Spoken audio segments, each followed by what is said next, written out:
तो राम राम जी साਰਿਆਂ ने स्वागत करते हैं 30 दिन 30 मैराथन की एक ज़बरदस्त सी क्लास में। आज हम मानव पाचन तंत्र यानी कि डाइजेस्टिव सिस्टम के बारे में पढ़ेंगे, जो कि हरियाणा एमपीएसडब्ल्यू स्टाफ नर्स और भी जितने भी नर्सिंग से संबंधित एग्ज़ाम हैं उन्हीं में बहुत ही हेल्पफुल क्लास होगी। तो जुड़े रहें हमारे चैनल के साथ। तो बिना किसी देरी के शुरू करते क्वेश्चन नंबर 1। मानव के पाचन तंत्र की कुल लंबाई कितनी होती है? तो कुल लंबाई होती है 30 से 32 फीट, यानी कि लगभग 9 मीटर लंबाई होती है। Question number 2। पाचन क्रिया की शुरुआत मानव शरीर के किस अंग से होती है? तो पाचन क्रिया की शुरुआत मुख गुहा यानी मुंह मुंह पे माउथ से होती है, माउथ। और यह अनस तक होती है, यानी गूदा गूदा तक, माउथ टू अनस तक होती है। Question number 3। लार ग्रंथि यानी सलाइवरी ग्लैंड से निकलने वाले लार में कौन सा स्टार्च को माल्टोज में बदलता है? स्टार्च को माल्टोज में कौन बदलता है? तो टाइलिन या एमाइलेज। ये एंजाइम होते हैं, एंजाइम एंजाइम टाइलिन या एमाइलेज स्टार्च को बदलता है। पेप्सिन पेप्सिन प्रोटीन को तोड़ने का काम करता है, प्रोटीन को ब्रेक करता है, प्रोटीन। ट्रिप्सिन ट्रिप्सिन को पेप्टोन या पेप्टाइड में तोड़ता है और पाचन के लिए सहायक है। प्रोटीन के पाचन के लिए ट्रिप्सिन सहायक है। लाइपेज लाइपेज फैट को तोड़ता है, फैट। Question number 4। मनुष्य में मुख में कितनी सलाइवरी ग्लैंड होती है? तो मनुष्य में 3 जोड़ी सलाइवरी ग्लैंड होती है। तो एक तो होती है पैरोटिड पैरोटिड ग्लैंड, सबसे बड़ी होती है पैरोटिड ग्लैंड, सबसे बड़ी लार ग्रंथि। एक सबलिंगुअल और एक सबलिंगुअल और सबमैंडिबुलर, ये 3 लार ग्रंथियां होती है मानव शरीर में। दंत सूत्र एक वयस्क मनुष्य के लिए क्या होता है? तो दंत सूत्र वयस्क के लिए होता है 2123 और बच्चे के लिए होता है 2102। Question number 6। दांत का सबसे कठोरतम भाग हार्डेस्ट पार्ट कौन सा होता है? तो दांत का सबसे हार्डेस्ट पार्ट होता है इनेमल, जो कैल्शियम और फॉस्फेट का बना होता है। बोन बोन कैल्शियम और फॉस्फेट की बनी होती हैं। भोजन को आमाशय तक पहुंचाने वाली नली को क्या कहते हैं? तो उसे बोलते हैं ओइसोफेगस यानी ग्रास नली। ट्रैकिया ट्रैकिया को बोलते हैं विंड पाइप, हवा की नली, जो हवा जिसमें से होकर फेफड़ों में गुजरती है उसे ट्रैकिया यानी श्वास नली बोलते हैं। बाइल डक्ट बाइल जूस को लीवर से गोल गोल ब्लेडर तक पहुंचाती है। Question number 8। ओइसोफेगस यानी ग्रास नली में भोजन की गति की प्रक्रिया कहाँ किस द्वारा शुरू होती है? तो पेरिस्टालिसिस बोलते हैं। कर्माकुंचन कर्माकुंचन पेरिस्टालिसिस बोलते हैं। अवशोषण अवशोषण यानी जो डाइजेस्ट के बाद अब्जॉर्प्शन होता है उसे अवशोषण बोलते हैं। Question number 9। अमाशय में कौन सा एसिड स्रावित होता है जो भोजन को अम्लीय बनाता है और जीवाणुओं को नष्ट करता है? उसे बोलते हैं हाइड्रोक्लोरिक एसिड यानी HCl। HCl परिएटल कोशिकाओं के द्वारा स्रावित होता है। परिएटल परिएटल जो अमाशय की यानी स्टमक की परिएटल कोशिकाएं उनके द्वारा HCl स्रावित होता है। अमाशय की आंतरिक दीवार को HCl से बचाने का काम कौन करता है? तो दीवार को यानी सिरोसा, जो इनर मोस्ट लेयर होती है अमाशय की, उसे सिरोसा बोलते हैं। सिरोसा के ऊपर एक म्यूकस की लेयर यानी श्लेष्मा की लेयर होती है जो HCl से बचाती है। पेप्सिन पेप्सिन प्रोटीन को तोड़ने का काम करता है। और पितरस पितरस फैट का एमल्सिफिकेशन करता है। Emulsification of fat is by bile juice. Insulin insulin pancreas की बीटा सेल द्वारा स्रावित होता है, जो शरीर में ग्लूकोज लेवल को कम करता है। माशय में प्रोटीन का आंशिक पाचन करने वाला मुख्य एंजाइम कौन सा? तो प्रोटीन का आंशिक पाचन पेप्सिन के द्वारा होता है और ट्रिप्सिन के द्वारा पूर्ण पाचन। प्रोटीन का पूर्ण पाचन ट्रिप्सिन के द्वारा होता है। लाइपेज लाइपेज फैट को तोड़ता है, फैट को ग्लिसरॉल और फैटी एसिड में लाइपेज तोड़ता है। अमाइलेज अमाइलेज स्टार्च को तोड़ता है, स्टार्च को ग्लूकोज या ग्लाइकोजन में तोड़ता है। दूध के प्रोटीन केसिन को पचाने के लिए कौन सा एंजाइम जो बच्चों में मुख्य रूप से पाया जाता है? तो बच्चों में रेनिन पाया जाता है, जो कि प्रोटीन, जो केसिन नाम का प्रोटीन दूध में पाया जाता है उसको तोड़ने का काम करता है। पेप्सिन पेप्सिन मिल्क मिल्क में पाए जाने वाले प्रोटीन को तोड़ता है। माल्टेज को सुक्रोज और फ्रक्टोज में तोड़ता है। लैक्टोज लैक्टोज फैट को तोड़ता है, फैट को फैटी एसिड और ग्लिसरॉल में लैक्टोज तोड़ता है। मानव शरीर की सबसे बड़ी ग्रंथि कौन सी है? तो मानव शरीर की सबसे बड़ी ग्रंथि होती है लीवर। पैनक्रियाज पैनक्रियाज एक्सो प्लस एंडो दोनों प्रकार की मिक्स्ड ग्लैंड होती है। एंडो, एक्सो प्लस एंडो। थायराइड थायराइड ग्रंथि होती है एच आकार की, जो कि हमारे गले में पाई जाती है।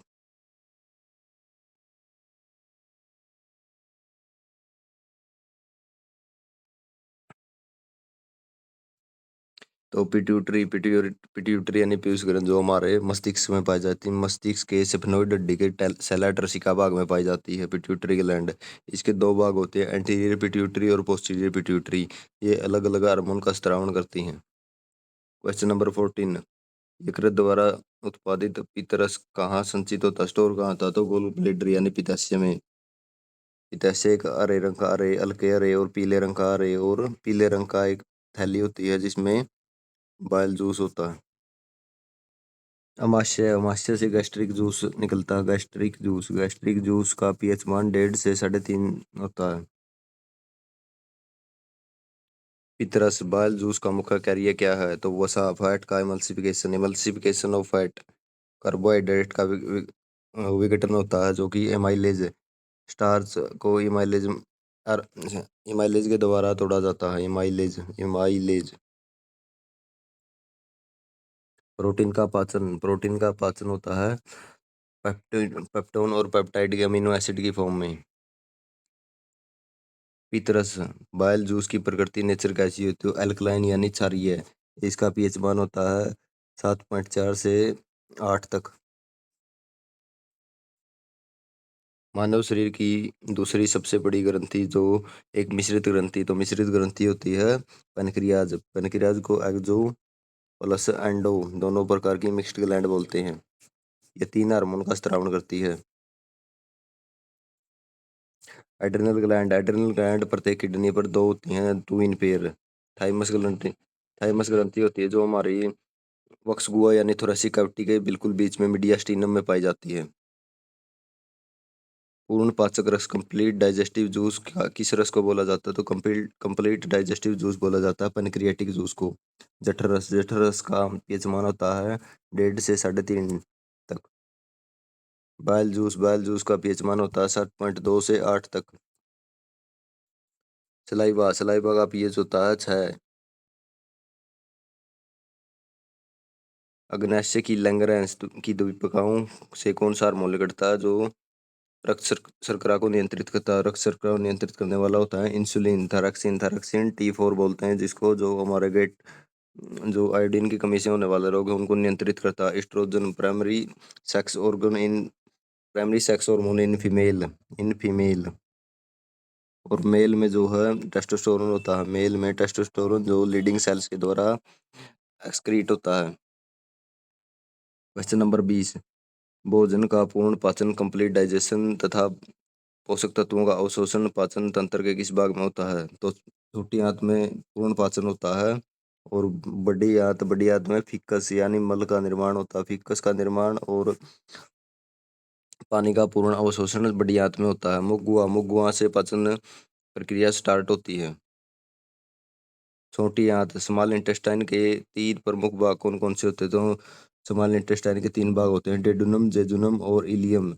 डुडेनम जो कि अमाशय स्टमक से जुड़ा होता है और इसकी लंबाई, डुडेनम की लंबाई 25 सेंटीमीटर होती है। और जो छोटी आंत की सबसे बड़ी भाग होता है उसे इलियम बोलते हैं। सिक्कम रेक्टम कोलोन होते हैं बड़ी आंत के भाग, यानी लार्ज इंटेस्टाइन के भाग होते हैं सिक्कम, कोलोन और रेक्टम। कार्डियक, फंडिक और पाइलोरिक ये होते हैं हमारे अमाशय यानी स्टमक के पार्ट होते हैं। स्टमक। छोटी आंत की आंतरिक दीवार पर अंगुली जैसी संरचनाएं पाई जाती जो अवशोषण सतह बढ़ाती है, उसे क्या बोलते हैं? तो उसे बोलते हैं विलय या माइक्रोविलय। रसंकुर। नेफ्रॉन होती है जो हमारे एक्सक्रीटरी यानी उत्सर्जन तंत्र की सबसे छोटी यूनिट होती है, उसे नेफ्रॉन बोलते हैं। न्यूरॉन हमारे मस्तिष्क की सबसे छोटी इकाई बोलते हैं जो हमारे न्यूरोलॉजी में होती है। एल्वियोली हमारी श्वसन तंत्र की सबसे छोटी इकाई, जहाँ एल्वियोली में गैसों का आदान प्रदान होता है जो कि डिफ्यूजन के द्वारा होता है। बड़ी आंत लार्ज इंटेस्टाइन का मुख्य कार्य क्या है? तो जल और लवणों का अवशोषण, absorption of water and salts. Protein का पाचन ट्रिप्सिन और पेप्सिन के द्वारा होता है। वसा का पाचन लाइपेज नामक एंजाइम के द्वारा होता है। और एंजाइम का स्त्राव सभी जो बिना डक्ट की ग्लैंड होती है उनके द्वारा होता है। अनडाइजेस्टेड फूड अस्थायी रूप से कहाँ जमा होता है? तो अनडाइजेस्टेड फूड मलाशय यानी रेक्टम में जमा होता है। इलियम जो छोटी आंत का स्मॉल इंटेस्टाइन का सबसे बड़ा पार्ट होता है उसे इलियम बोलते हैं। यह 3 मीटर लंबा होता है लगभग। सीकम बड़ी आंत का सबसे बड़ा भाग होता है। सबसे लास्ट वाला सीकम के साथ एक अंग होता है उसे सी अंग बोलते हैं, जिसको अपेंडिक्स अपेंडिक्स जुड़ा होता है। मानव शरीर में अपेंडिक्स वर्मीफॉर्म अपेंडिक्स पाचन तंत्र के किस भाग से जुड़ा होता है? तो सीकम यानी बड़ी आंत के भाग से जुड़ा होता है। क्वेश्चन नंबर 26, प्रोटीन के पूर्ण पाचन के बाद अंतिम उत्पाद क्या बनता है? तो अमीनो एसिड बनता है। ग्लूकोज जो कार्बोहाइड्रेट यानी CHO के पाचन के बाद अंतिम उत्पाद बनता है। फैटी एसिड फैट के अवशोषण के बाद होता है। ग्लिसरॉल भी फैट के अवशोषण के बाद होता है। कार्बोहाइड्रेट के पाचन के बाद अंतिम उत्पाद क्या होता है? तो कार्बोहाइड्रेट के पाचन के बाद अंतिम उत्पाद ग्लूकोज होता है यानी मोनोसेक्राइड्स। फैटी एसिड फैट के बाद होता है। पेप्टोन पेप्टोन होता है प्रोटीन। प्रोटीन जब टूटता है तो पेप्टोन और पेप्टाइड में टूटता है। अमीनो एसिड भी प्रोटीन की वजह से टूटता है। वसा के पाचन के बाद अंत में क्या बनता है? तो फैट के बाद बनता है फैटी एसिड और ग्लिसरॉल। जठर रस का पीएच मान लगभग कितना होता है? तो 1.5 से 3.5 अम्लीय यानी एसिडिक का होता है। 7.4 से 8 तक होता है, जो कि हमारे पैनक्रियाटिक जूस यानी अग्नाशी रस का पीएच मान 7.4 से 8 तक होता है। उदासीन उदासीन का पीएच मान 7 होता है। पीलिया जॉन्डिस रोग में शरीर का कौन सा अंग प्रभावित होता है? तो यकृत में जब शरीर में रक्त में बिलिरुबिन की मात्रा ज़्यादा हो जाए तो उसे जॉन्डिस बोलते हैं यानी पीलिया बोलते हैं। यकृत कोशिकाओं द्वारा मृत लाल रक्त कोशिकाओं के टूटने से कौन सा पिगमेंट बनता है? तो बिलिरुबिन पिगमेंट आरबीसी के टूटने से बनता है। हीमोग्लोबिन ऑक्सीजन के 4 एटम के साथ बाउंड होकर ऑक्सीजन को ट्रांसपोर्टेशन करता है। क्लोरोफिल पौधों में होता है जो प्रकाश संश्लेषण प्रक्रिया में बहुत सहायक होता है। कैरोटीन हमारी त्वचा में पाया जाता है। जो त्वचा को कठोर और रेजिस्टेंस बनाता है यानी प्रतिरोधक बनाता है। अग्नाशी रस में पाया जाने वाला ट्रिप्सिन एंजाइम किसमें करता है? तो मदद करता है प्रोटीन और पेप्टाइड और अमीनो एसिड में। जो प्रोटीन टूटकर पेप्टाइड और अमीनो एसिड में टूटता है। फैटी वसा को फैटी एसिड में तोड़ता है लाइपेज नामक एंजाइम वसा को फैटी एसिड में तोड़ता है। स्टार्च को शर्करा में तोड़ता है इमाइलेज सलेवरी इमाइलेज या टाइलिन बोलते हैं जिसको। क्वेश्चन नंबर 33, लार में उपस्थित जीवाणु रोधी एंजाइम जो भोजन के हानिकारक जीवाणु को नष्ट करता है उसे क्या कहते हैं? तो उसे बोलते हैं लाइसोजाइम या लाइसोसोम। टाइलिन पाया जाता है हमारी जो सलेवरी ग्लैंड के द्वारा लार स्रावित होती है तो लार में टाइलिन एंजाइम पाया जाता है। अमाशय का कौन सा भाग ओइसोफेगस से जुड़ा होता है? तो कार्डिक भाग अमाशय का जो ओइसोफेगस से जुड़ा होता है तो इसके ऊपर होता है जो कार्डियक स्पिंसर बोलते हैं जिसे। कार्डियक स्पिंसर अमाशय से भाग को ऊपर दोबारा दोबारा गले में जाने से रोकता है उसे बोलते हैं कार्डियक स्पिंसर। छोटी आंत की लंबाई लगभग कितनी होती है? तो 6 से 7 मीटर लगभग 20 फीट छोटी आंत की लंबाई होती है और 1.5 मीटर लार्ज इंटेस्टाइन की लंबाई होती है लगभग 1.5 मीटर 5 फीट लगभग। बड़ी आंत की लंबाई लगभग कितनी होती है? तो ये 1.5 मीटर यानी 5 फीट और 6.5 मीटर होती है। स्मॉल इंटेस्टाइन की लंबाई 5.5 से 6.5 मीटर होती है। भोजन का वह ग्रसल लंप ऑफ फूड जो मुख से निकलने के बाद ग्रास नली में जाता है उसे क्या बोलते हैं? तो मुख से निकलने के बाद उसे बोलते हैं बोल्स। और जब यह स्टमक से निकलता है तो उसे बोलते हैं काइम। जब उसमें पैनक्रियाटिक जूस का और गैस्ट्रिक जूस के साथ मिश्रण बन जाता है तो उसे बोलते हैं काइम। अमाशय में आंशिक रूप से पचे हुए अम्लीय भोजन को क्या कहते हैं? तो उसे बोलते हैं काइम। पाचन प्रक्रिया में सम्मिलित स्वांगीकरण यानी इमल्सिफिकेशन का क्या अर्थ है? तो पचे हुए भोजन का शरीर कोशिकाओं द्वारा उपयोग करना। जब हमारा शरीर की कोशिकाएं पचे हुए भोजन के से जो एनर्जी मिलती है एटीपी के रूप में उसे यूज करती है तो उसे बोलते हैं स्वांगीकरण यानी एसिमिलेशन। मानव यकृत में कार्बोहाइड्रेट को किस रूप में संचित किया जाता है? तो लीवर में कार्बोहाइड्रेट तो ग्लाइकोजन की फॉर्म में स्टोर होता है। कुपर कोशिकाएं, कुपर सेल्स पाचन तंत्र के किस अंग में पाई जाती है जो हानिकारक पदार्थों को नष्ट करती है? तो कुपर कोशिकाएं पाई जाती है यकृत में जो कि हानिकारक पदार्थों को नष्ट करती है। और छोटी आंत में पाई जाती हैं villi and microvilli, villi and microvilli जो अवशोषण करती हैं। अग्नाशय, अग्नाशय पैनक्रियाज में पाए जाते हैं इसलेट्स, इसलेट्स ऑफ लैंगरैंस, इसलेट्स ऑफ लैंगरैंस जो हमारी छोटी आंत में पाए जाते हैं। बुर्नर ग्रंथियां, बर्नर्स ग्लैंड छोटी आंत के किस भाग में पाई जाती है? तो डुोडेनम में पाई जाती हैं। डुोडेनम की लंबाई लगभग 25 सेंटीमीटर होती है। इलियम, इलियम छोटी आंत यानी स्मॉल इंटेस्टाइन का सबसे लंबा भाग जो कि 3 मीटर लंबा होता है। सिक्कम, सिक्कम के साथ अपेंडिक्स जुड़ा होता है। सिक्कम और कोलोन की संघ के मुख्य भाग है तो बड़ी आंत के भाग हैं सिक्कम और कोलोन। सिक्कम के साथ अपेंडिक्स और कोलोन की संख्या होती है चार। चार कोलोन में होते हैं जो sigmoid colon, transverse colon, ascending colon और डिसेंडिंग कोलोन। ये चार प्रकार के कोलोन पाए जाते हैं हमारी बॉडी के लार्ज इंटेस्टाइन के पार्ट में। दांतों के अध्ययन को क्या बोलते हैं? Study of teeth is called odontology, यानी दांतों का अध्ययन को ओडोंटोलॉजी बोलते हैं। कार्डियोलॉजी, कार्डियोलॉजी स्टडी होती है हार्ट की स्टडी को बोलते हैं कार्डियोलॉजी। एपेटोलॉजी, एपेटोलॉजी का बोलता है यकृत यानी लीवर की स्टडी को पैटोलॉजी बोलते हैं। नेफ्रोलॉजी, नेफ्रोलॉजी यानी किडनी की study, study of kidney is called nephrology. यकृत के अध्ययन स्टडी ऑफ लीवर को क्या बोलते हैं? तो उसको बोलते हैं हेपेटोलॉजी। और गैस्ट्रो एंटेरोलॉजी बोलते हैं जो कि हमारा गैस्ट्रो इंटेस्टाइनल ट्रैक होता है उसके पूरे अध्ययन करने को बोलते हैं गैस्ट्रो एंटेरोलॉजी।